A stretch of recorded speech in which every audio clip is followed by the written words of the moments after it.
حضرت ابو ہریرہ رضی اللہ عنہ حضور صلی اللہ علیہ وسلم سے روایت کرتے ہیں، آپ صلی اللہ علیہ وسلم نے فرمایا، ایمان کی 60 سے کچھ اوپر شاخیں ہیں اور حیا بھی ایمان کی ایک شاخ ہے۔ حضرت عبداللہ بن عمر بن عاص رضی اللہ عنہ روایت کرتے ہیں کہ نبی کریم علیہ الصلاۃ والسلام نے فرمایا، مسلمان وہ ہے جس کی زبان اور ہاتھ سے مسلمان محفوظ رہیں،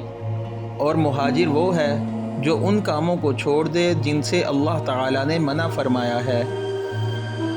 ایک اور جگہ حضرت ابو موسیٰ رضی اللہ عنہ فرماتے ہیں کہ لوگوں نے پوچھا، یا رسول اللہ صلی اللہ علیہ وسلم، کون سا اسلام افضل ہے؟ تو نبی کریم صلی اللہ علیہ وسلم نے فرمایا، وہ جس کے ماننے والے مسلمان کی زبان اور ہاتھ سے